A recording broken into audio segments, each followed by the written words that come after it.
What's going on, y'all? That boy Gam back in the building, tapping in with y'all one more time.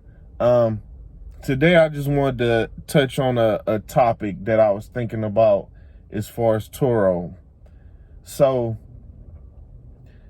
Turo, the question that I hear a lot is, should you go with the luxury vehicles on Turo, or should you go with regular, economy cars, SUV type of things on Turo, right? Now, my personal opinion is that luxury cars on Turo can be a problem. They can be a problem. It can be a headache. And I'm going to just explain to you what I mean by that, right? Because I recently just had a customer have an accident in one of the luxury cars, right? Now, yes, accidents do happen. Like, they're gonna happen. But the frustrating part about it is, out of all the cars, I think we had the most problems as far as damage, the most problems with the luxury car. And so I'm gonna just go into it a little deeper, right?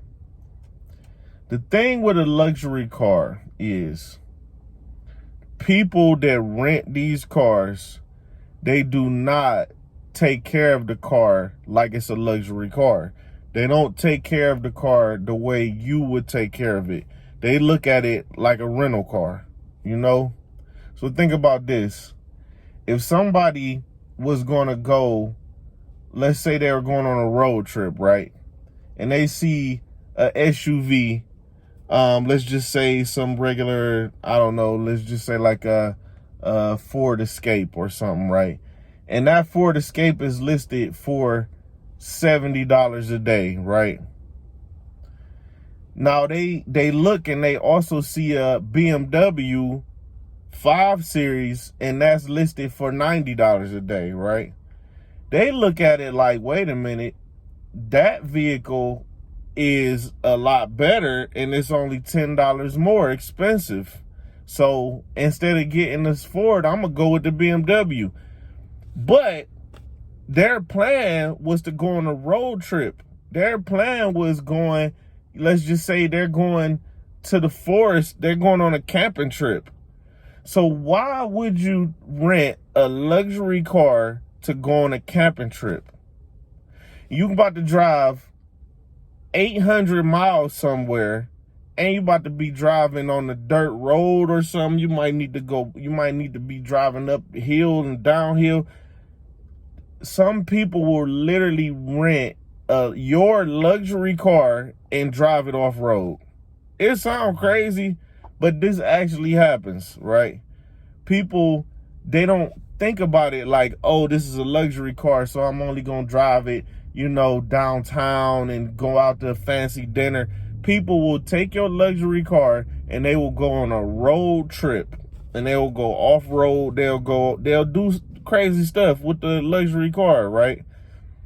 Now, if they took one of the regular SUVs, less expensive cars on a road trip or off-road, I wouldn't really care. As long as they don't damage it, of course, but I wouldn't care as much. It's like, okay, that car gets some damage, it get a couple bumps and bruises here and there, it can kind of handle it. It happens pretty often, right? But people constantly, they will rent a Mercedes-Benz or a BMW, and they'll drive 1,000 miles with it.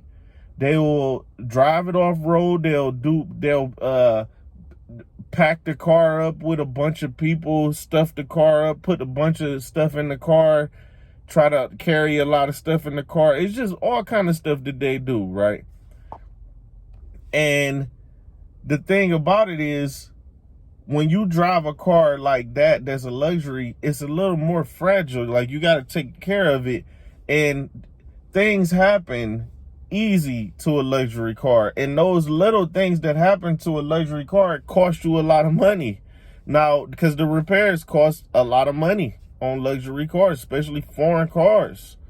So the difference is, like, even if something does happen to your Chevy or your Ford, you know, you can get it repaired for relatively cheap. You can get it repaired for cheap if something happened.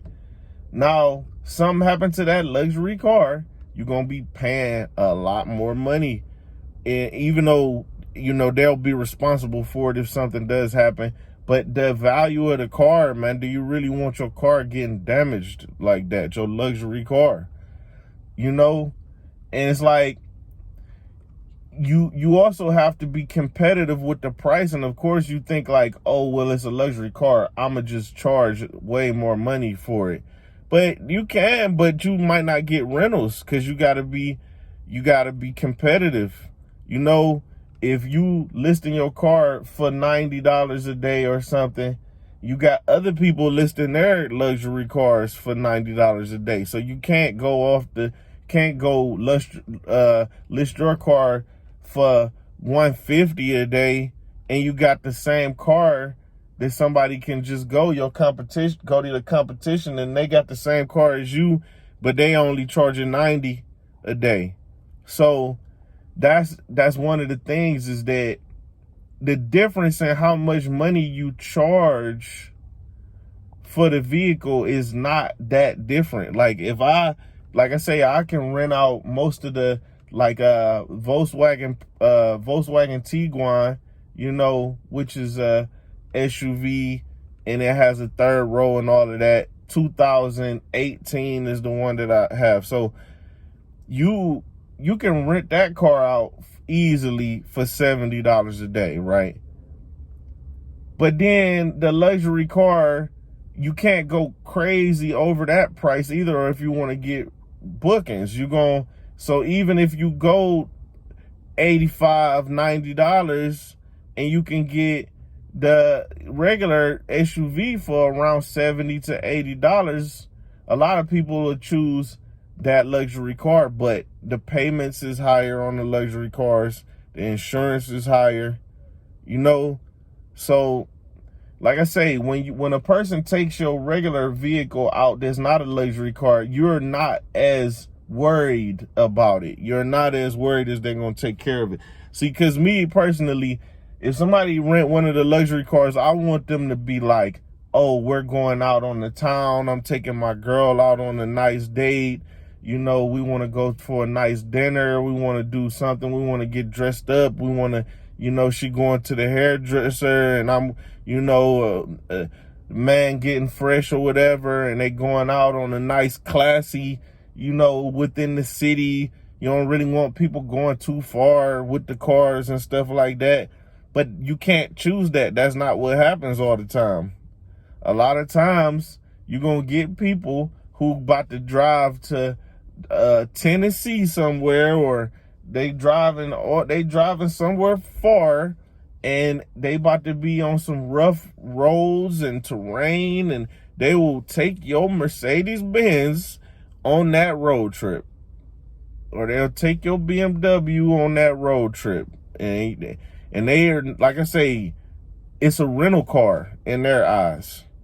So, like I say, I'm dealing with a damage claim right now, and yeah, the guy was cool about it, and he agreed, that he'll take responsibility and all that. But the frustrating part is that I didn't even really want to rent the car to him, because he told me he was driving somewhere that was about 150 miles away out of the city. So it's not crazy, but it just gave me a thought, like, but man, I really rather if you was just driving in the city, and and he drove the car all the way out into the middle of nowhere, Georgia, and basically he went on a dirt road somewhere that he thought was leading somewhere else, and it wasn't leading there, so he had to back out, and somehow he backed in and he hit a tree with the front end, the side end of the car somehow. I still don't even know how he did that, but the point is that he did it. He smashed the car into a tree, man. Luxury car.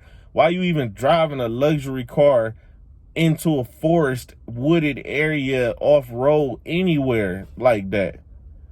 So you know, I went against one of my own rules. Is like when I think somebody gonna be driving a car for something that's different than like a nice night on the town, or you not driving too far, because I have mileage limits on the luxury car, and they went over the mileage limit. So yes, they're gonna have to pay me for that. But I kind of would just rather they didn't go over the mileage limit, you know? So that's why I do not suggest that you go luxury cars. Now, it's okay if you got a fleet and you got a few, but wouldn't suggest that that's the first thing you go after, is to put luxury cars on Turo. I would say the regular economy type of cars will probably be the safer bet, because you can get close to the same daily rates. You know, you got cheaper payments, and you're not going to be as worried about people damaging the car, you know? So that's all I got for today, man. And if y'all got any other questions for me, just let me know in the comments. But till next time, gang, I'm tapping out.